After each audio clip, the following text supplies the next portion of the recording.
Happy lang muna. I'm still, nag-uumpisa pa lang eh. Kasi as I said kanina, itong katawan na ito kabago-bago lang. So, ngayon pa lang ako nakaka-penetrate talaga na. Ngayon pa lang ako kumakasya sa size 2. So, but I've done a lot of yung mga size 40 kasi I wanna go sa high fashion eh.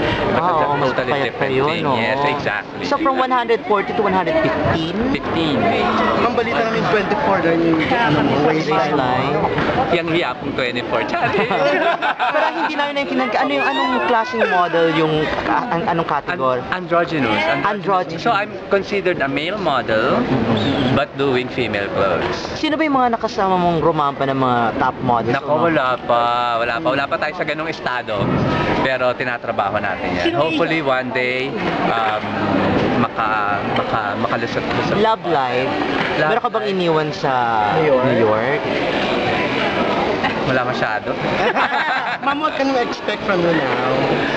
Ano? Anong Hopefully makagawa ng project habang nandito ako. Kasi 3 buwan lang ako dito eh. So, sana makagawa ako ng project na. Kasi I really miss acting. Yun lang talaga. Kaya ako umuwi dito bago bumalik ulit doon. Sa TV5 posible? Team TV5? Aba, kung saan ang trabaho, din go ang beauty, di ba? Sino yung gusto mong makatrabaho, Bibi? Sa magagawin mga projects? Marami. Halimbawa, sino kaya? Si Soren? Si Soren talaga. Ha? Really? Ano pa nga ba? Bibi, parang Oy, biro lang. Parang nailang sa'yo si Soren kanina. Parang sinadali ako. Parang wala. Sandali. Akala ko gusto niya ako ma-interview. Hindi, loko lang.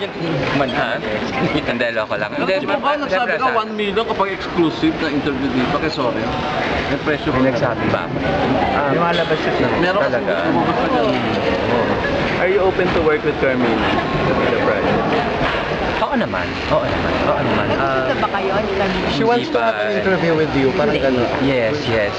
I believe so. But pero mas maganda siguro mag-usap kasi ganun kami ni Carmina eh. We always talk things out in private. So, and I haven't really seen her. Sila ang tanong bilang bibigyan ng hari, no? So, if given the chance, I really want to be with her first. Yung get together siguro and something and take it from there. Yung movie with Robin Padilla, di ba dapat meron kayong penny tapos bigla kang umalis? So paano? Tutuloy pa ba yun? So siya magdidirect tapos puputus tapos... kaso busy ang lolo. Busy sa ginagawa niya.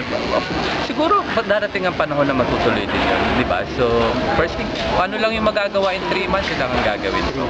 Parang ganyan. Ano yung first word na sasabihin mo kay Carmina once you see her in person? Ano yung first word? Talaga? First sentence. Di ba pwedeng hi lang muna? I'm busy. Nice to meet you. I've heard so much about you. Hindi parehas, pag humarap ka ba kay Carmina, parehas na ang gender mo? May ganun pa rin, same as. Hindi pa ba pareho ngayon? Hindi kasi di mo tinapos ang issue na hanggang ngayon. Kasi alam mo, ayoko talaga siyang pag-usapan. It's my private thing. Ayoko parang hinuhubaran ako ng tao at sinarinig. Kulang na lang maghubad ako, ha? I mean, take me as it is. So, if you see me and you wanna still regard me as a man, that's your thing. But as far as I'm concerned, kung para sa iyo kailangan ko ipakita pa yun para irespeto mo yung pagkababae ko, problema mo yan, hindi ka problema yan. Ma'am, isa lang i-clear na. Hindi ka nagpa-sketching. Ano na? Ikaw talaga?